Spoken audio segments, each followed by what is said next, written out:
The brass keys were still cold from Mark's lockbox when Nora Bailey opened the door and saw the envelope in my hand. For 1 second, neither of us moved. The October wind pushed dead leaves across the porch behind me. A loose gutter tapped against the white siding in a thin, uneven rhythm. Somewhere inside the house, a radiator clicked awake, sending warm air into the hallway behind her. Nora looked at the keys first, then at the sealed envelope, then at me. "He knew you'd come," she said. "Stay." The words landed harder than the wind. I had driven 14 hours from Chicago, with Mark Bailey's final instructions locked in my passenger seat. 3 months before he died, he had given me a manila envelope, a set of brass house keys, and one sentence I had replayed until it became part of the road noise in my head. "If anything happens before the deed correction clears, take this to Nora. Hand to hand.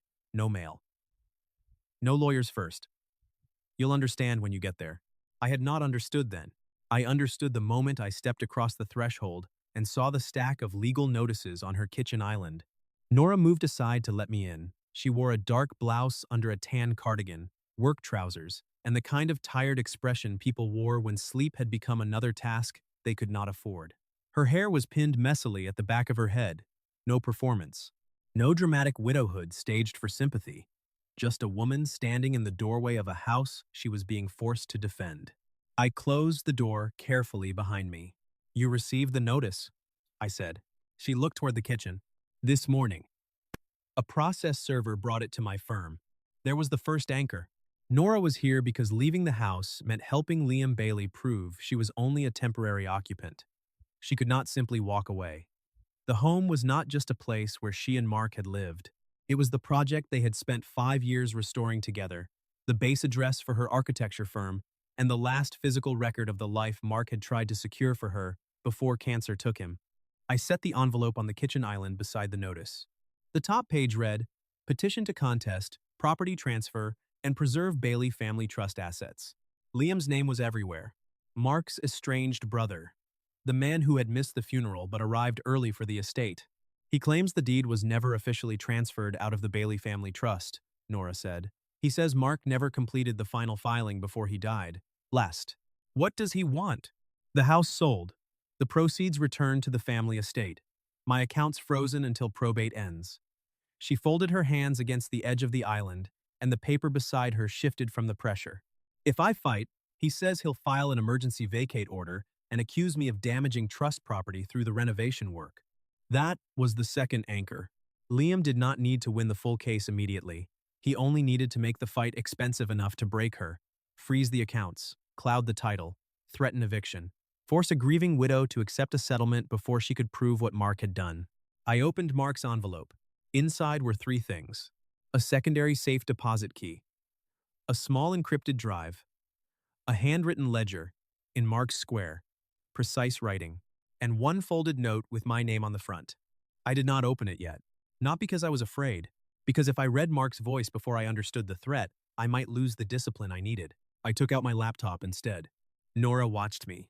"Ethan, you just drove through the night. You don't have to start now." "I do." "You're not my lawyer." "No, and I'm not pretending to be." I opened a new evidence timeline and turned the screen enough for her to see. "I'm an investigative journalist. I document chains of custody, missing records, and people who rely on confusion. Mark trusted me with the keys and the ledger. That gives me a practical reason to verify the deed path before Liam rewrites it." That was the third anchor. I was not there because I was in love with Nora. I barely knew her beyond holidays, hospital corridors, and the quiet respect Mark's voice carried whenever he mentioned his wife. I was there because my best friend had left me a job, and because I had failed him once already by being halfway across the world when his treatment turned. I could not change that. I could document this. Nora slid one of the legal notices toward me. "My lawyer says the digital probate file is incomplete." Digital files are only the first layer. "What's the second?" "Tax records, permit history, physical notary ledgers, courier logs, any paper system." Liam thought no one would check. For the first time since she opened the door, Nora's eyes sharpened. "I have permit files." "You do?" "I'm an architect. Mark and I filed renovation permits for the East Wing, the kitchen restoration, and the carriage house studio. If the county approved those under my name, they may have recognized me as co-owner before Liam filed." I looked at her properly then. Not as Mark's widow, As a professional who had already seen the same structural weakness I had, "Show me?" She walked to the dining room and opened a flat file cabinet built beneath the window seat. Rolled plans filled the drawer, each tube labeled by room, permit number, and date. She pulled 3 out and laid them on the dining table. No panic. No collapse. Work. That was how the fight began. By midnight, the dining room table had become a map of the house's legal life. Nora's blueprints lay beside tax bills, permit approvals, county inspection reports, and Mark's ledger. Freezing rain tapped against the tall windows. The radiator hissed under the sill. A small brass desk lamp threw a circle of warm light across the paperwork. Nora placed a mug beside my laptop. "Earl Grey," she said. "1 sugar." "Mark said that was your archive fuel." He exaggerated. "Oh, he said you were impossible after midnight without it." "That part is accurate." She sat across from me and opened her own laptop. I clicked through the county tax portal while she compared permit dates. The first discrepancy appeared at 1241 A.M. "The tax office changed the billing name 18 months ago," I said. "From Bailey Family Trust to Mark and Nora Bailey." Nora leaned forward. "That requires proof of ownership." "Yes." She turned one of the permit sheets and tapped the lower stamp. "The kitchen restoration permit was approved under both our names 2 weeks after that. They would not issue a structural alteration permit to me if I had no property interest." I added it to the timeline. Tax transfer, permit approval, inspection sign-off. All of them pointed to the same thing. The county had treated Nora as an owner long before Liam claimed the deed never cleared. The digital probate record was incomplete, but the surrounding systems had already responded to the missing deed as if it existed. Mark had not left a loose end. Someone had pulled one loose. At 2:10 a.m., Nora reached for a legal notice and stopped halfway. Her hand hovered over Liam's signature. The paper made a soft rasp against the table when I slid it closer. "You don't have to read that again tonight," I said. "I do," she answered. "If I let it scare me only when I'm alone, he wins twice." She read it, then placed it flat between us. "The house stays occupied," she said. "No boxes. No storage unit. No surrender pattern." I looked at her. That was going to be my next instruction. "I know. You make the same face before you give orders." "I don't give orders." "You absolutely do. You just wrap them in evidence." That pulled the first real breath of humor out of the room. Small, but enough. The next morning, Nora did not let the house look like a woman preparing to lose it. She opened the curtains. She answered 2 client emails from the dining room. She took a call about a carriage house restoration and discussed window ratios with the same controlled patience she had used on the legal notices. When she finished, she placed a sticky note on the table beside my laptop. "No boxes. No surrender pattern." I looked at it. She passed behind me with a folder under one arm. "Your rule," she said. My handwriting. That was the first real domestic anchor of the case. A sticky note. A rule. A refusal to behave like Liam's story was true. The next week moved in layers. I spent mornings at the county archive desk. Nora spent mornings at her architecture firm, being visible, steady, and deliberately impossible for Liam to describe as unstable. At lunch, she emailed me permit scans and inspection records.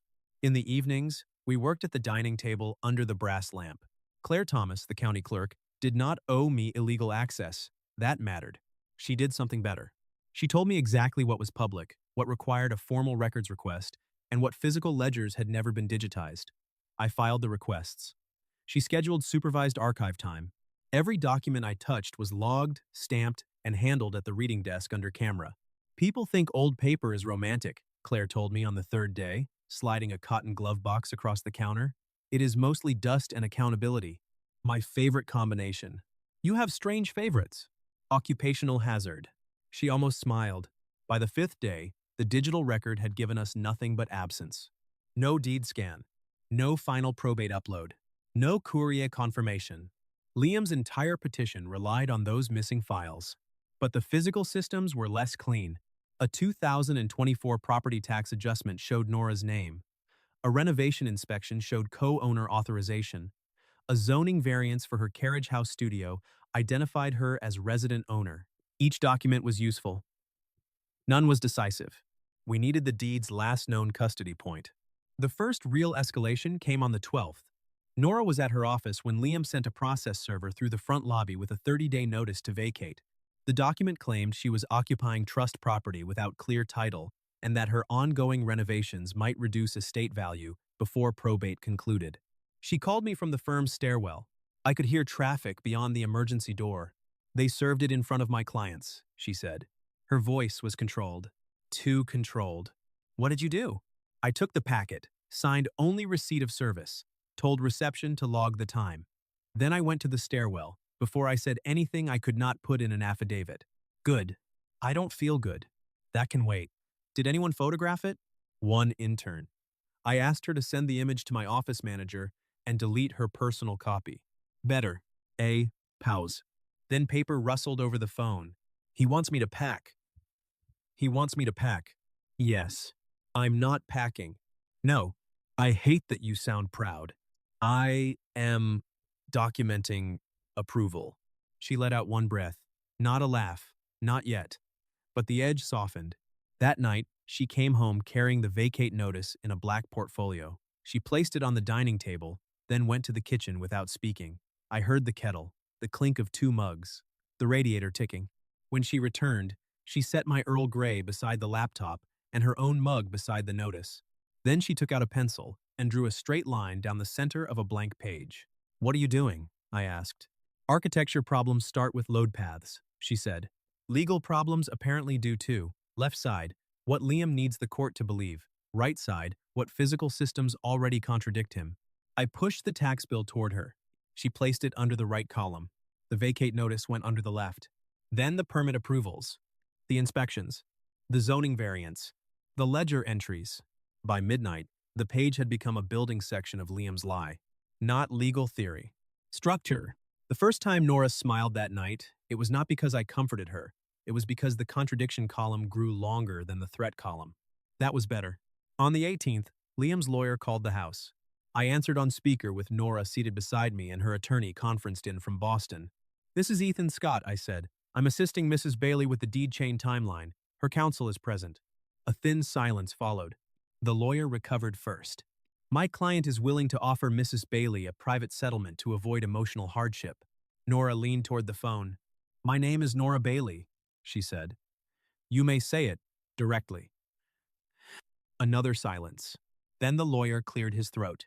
Mrs. Bailey, the estate would consider allowing you to remain in the property for 6 months if you sign a non-contest agreement and release all claims to future sale proceeds. She looked at me, not for permission, for confirmation that the trap was exactly what it sounded like. I wrote 2 words on the legal pad. Temporary occupancy. Nora looked back at the phone. No. Mrs. Bailey, litigation costs. No, she repeated. The house is not a favor Liam can allow. It is my home. Send all future offers to counsel. She ended the call. Then, she sat very still. The radiator hissed behind her. I slid the Earl Grey mug closer. She wrapped both hands around it but did not drink. He expected me to be grateful for 6 months, she said. Yes, I almost was. But you were not. Her hands tightened around the mug. The ceramic clicked once against her ring. No, she said. I was not. That night, the hallway light burned until nearly 3. I found Nora standing outside the closed door of the east wing, the part of the house she and Mark had planned to turn into a studio library. The floorboards there had been sanded, but not stained. Paint samples were still taped to the wall in 3 shades of white that looked identical to me, and apparently very different to her. He wanted this room finished first, she said, without turning. Mark? He said a house should have 1 room dedicated to unfinished things. That way people remember not everything needs to be solved before it can be loved. I stopped beside the doorway, leaving space. The room smelled of raw wood and plaster dust. On the far wall, pencil marks still showed where shelving would go. Nora held up the floor plan. The permit for this room is under both our names too. It proves co-owner recognition, but it also proves something else. What? She tapped the architect of record box. I stamped this myself. If Liam claims the renovations reduced trust value, he has to explain why county inspection approved my structural plan twice.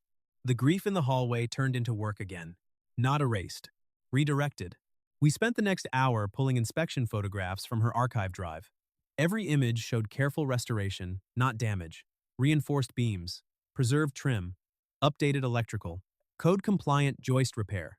By the time we returned to the dining table, Liam's damage to trust property claim had another crack in it. The breakthrough came on the 28th. Claire Thomas brought out the courier intake ledger herself. It was a heavy, leather-bound book from the county vault, written in 3 different hands across 2 decades. The spine cracked when she opened it. Dust lifted in a pale line under the reading lamp. "You requested October 2024 notary and courier cross-reference," she said. "This is the only physical ledger not scanned after the basement flood." I put on gloves. The pages smelled like paper, glue, and old water. October 10th. October 11th. October 12th. Then I found Mark Bailey. Out-of-office deed transfer. Bailey Family Trust Amendment. Notary seal logged. Physical original released for courier filing. In the far right margin, written in darker ink, "Original physical copy accepted by L. Bailey for same-day hand filing at probate window." I did not move for 3 seconds. Then I photographed the page from 3 angles, logged the frame numbers, and asked Claire for a certified copy. She looked at the margin note.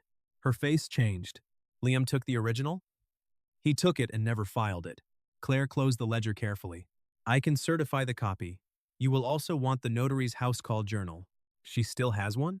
Retired notaries keep everything, especially the stubborn ones. "Can you contact her through official channels?" Claire nodded. "I can request a sworn statement confirming the handoff. If she agrees, it will be ready by tomorrow." I finally opened Mark's folded note in the truck outside the courthouse. The paper was thinner than the ledger copy. His handwriting was weaker than I remembered, but still exact. "Ethan, if you are reading this, I waited too long to ask for help. Don't let Nora pay for my pride." The deed was done. Liam offered to file it because I could barely walk that week. I did not trust him, but I was tired, and tired men make mistakes. If the paper vanishes, look in the old systems. You always did like the places people forget to clean. I stopped reading for a moment. The keys lay in the cup holder. I pressed them into my palm until the brass teeth left marks. Then I finished the note. "And if you try to sleep at a motel while Nora has 3 empty rooms and a radiator that sounds like an old truck, she has my permission to throw you out of the house and then invite you back properly. Accept the guest room, you stubborn idiot." I sat there until the windshield fogged at the edges. Then I drove home. Nora was in the dining room comparing a 1990 floor plan to a 2024 renovation permit when I walked in. She looked up once, saw my face, and stood. I placed the certified ledger copy on the table. Then Mark's note. She read the ledger first. Her fingers stopped over Liam's initial. Then she read Mark's note.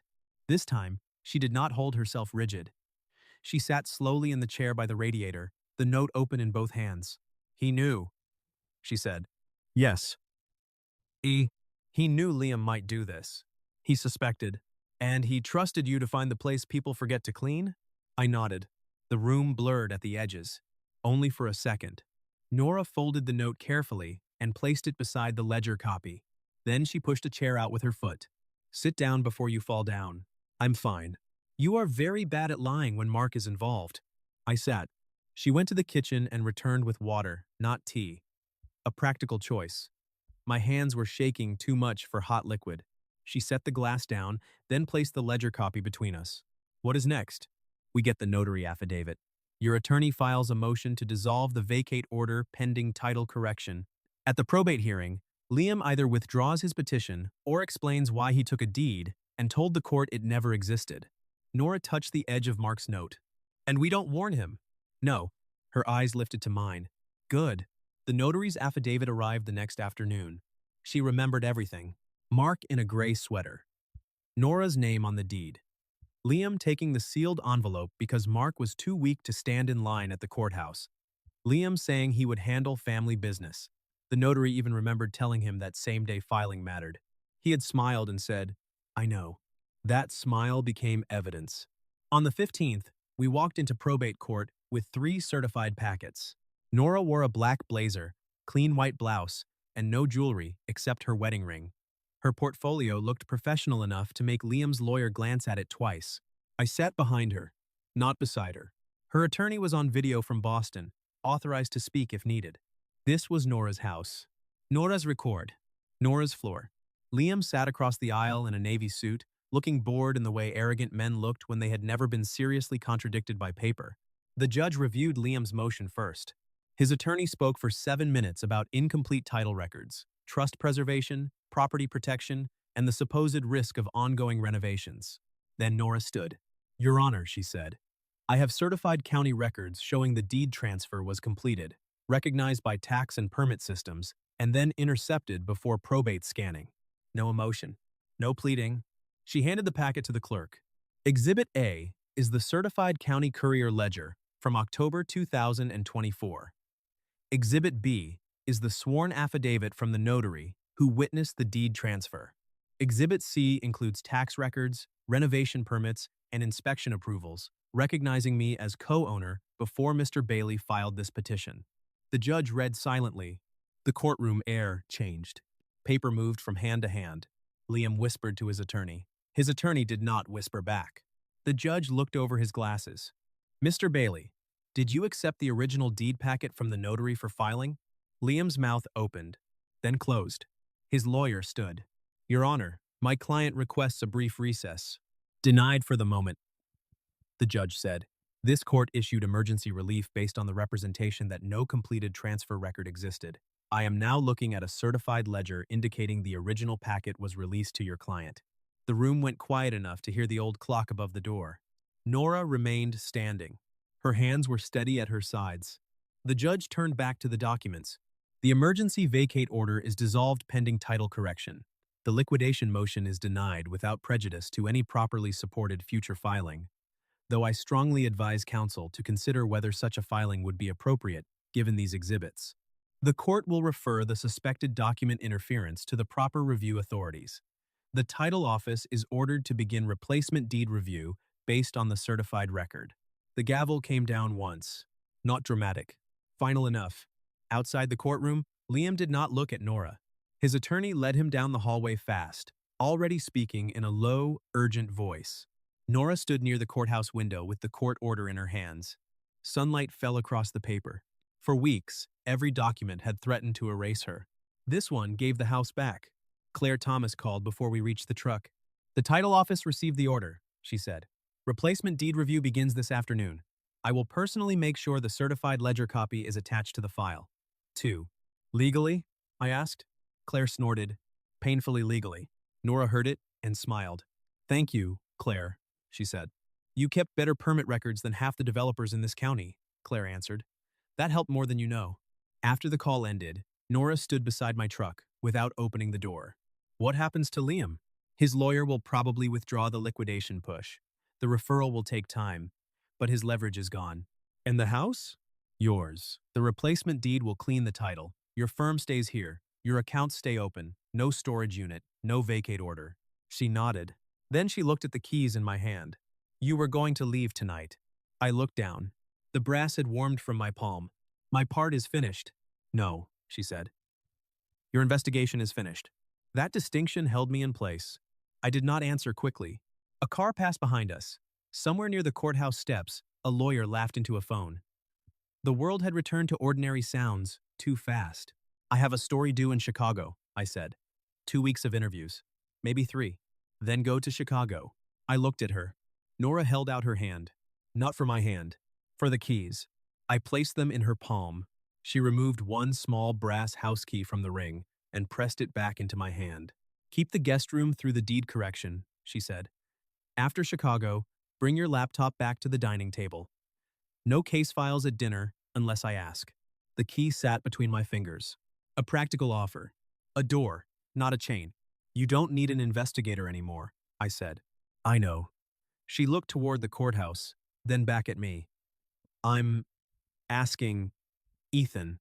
The wind moved across the courthouse lawn, carrying the dry smell of fallen leaves and cold stone. It sounded almost like the gutter tapping on the porch the day I arrived. I closed my hand around the key. "I'll come back." "I know," she said. 3 weeks later, I did. The replacement deed had been recorded that morning. Claire had sent a scanned confirmation with a subject line that read, "Painfully legal success." Liam's attorney had withdrawn the liquidation motion. The district review was still pending, but the house no longer depended on that outcome. Nora's firm had booked 2 new restoration clients after word spread that she had beaten a fraudulent title challenge without missing a single design deadline. When I pulled up to the craftsman house, the loose gutter had been repaired. I noticed before I reached the porch. Nora opened the door before I rang the bell. This time, she was holding 2 mugs. Earl Grey, she said. 1 sugar. You remembered. I document useful systems. That sounds like something I said. I improved it. I stepped inside. The house smelled of polished wood, tea, and fresh paint from the repaired trim near the staircase.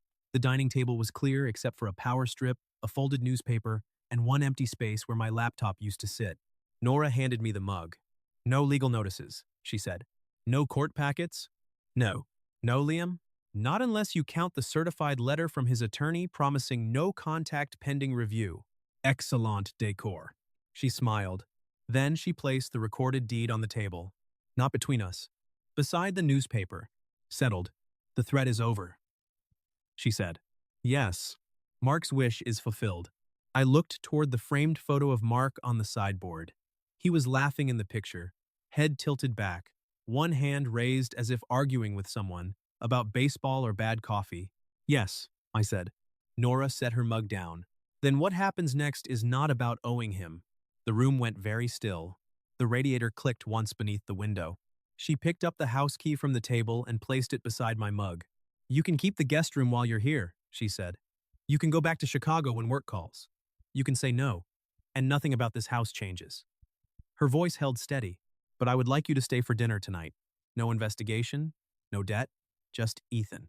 I looked at the key, then at the clean space waiting on the dining table, then at Nora. For months, I had believed loyalty meant paying what I owed the dead. But the living were still here, asking for things in clear voices, offering choices instead of obligations. I took the key.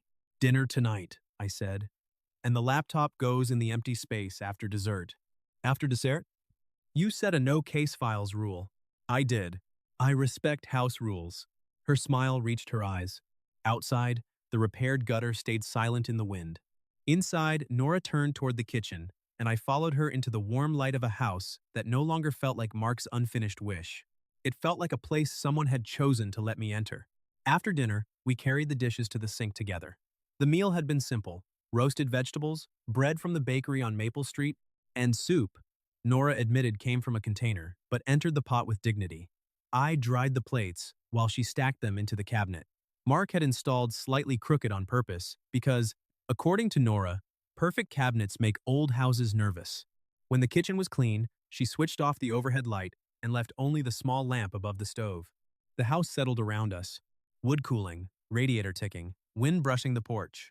Nora picked up Mark's old envelope from the sideboard and placed it in a shallow wooden box with the recorded deed, the court order, and the ledger copy. Then she closed the lid. Not hidden. Finished. You're not putting it away forever? I asked. No, she said.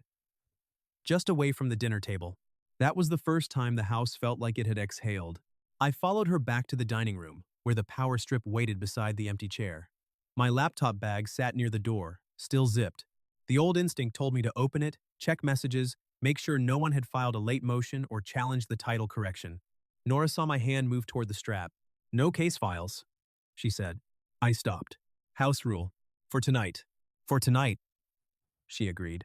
She lifted my mug from the table and carried it to the sideboard, then returned with a blank legal pad.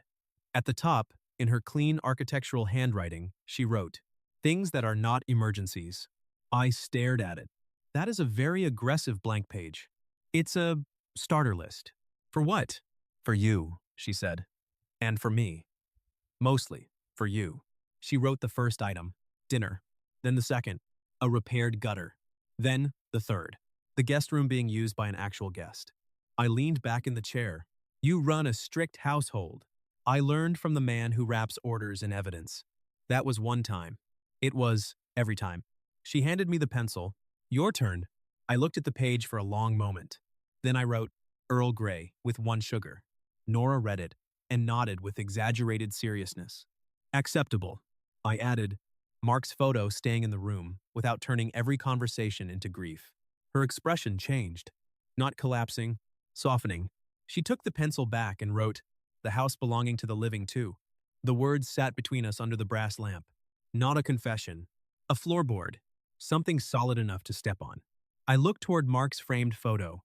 For the first time since I had arrived, Guilt did not rise first.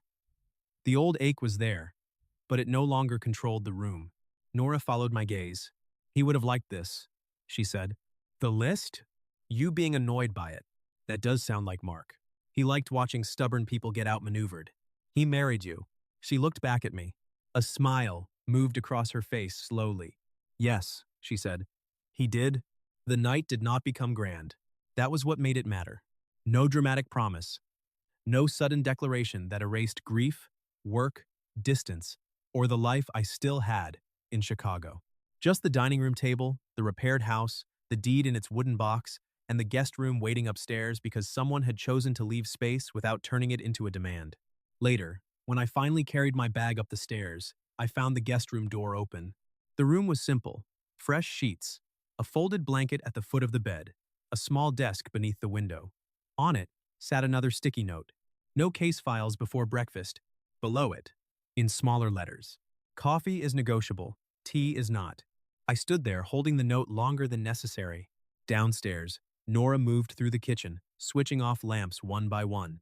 The house answered with small, ordinary sounds: a cabinet closing, a footstep on old wood, water running briefly in the sink. I set my laptop bag under the desk. Not on it.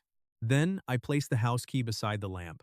For years, my work had taken me through other people's disasters. I arrived with questions, found the rot, wrote the truth, and left before anyone could mistake my presence for belonging. It had been safer that way, cleaner. But this house was not asking me to solve another hidden crime tonight. It was asking whether I could stay through breakfast without hunting for one. I turned off the lamp. The repaired gutter stayed silent outside the window. For once, silence did not feel like absence. It felt like permission. Closing thoughts. Core lesson: real loyalty protects the living without trapping them in the past. Green flag: they help you secure your future, then let you choose what comes next. Please like and subscribe so we can share more stories like this. The end.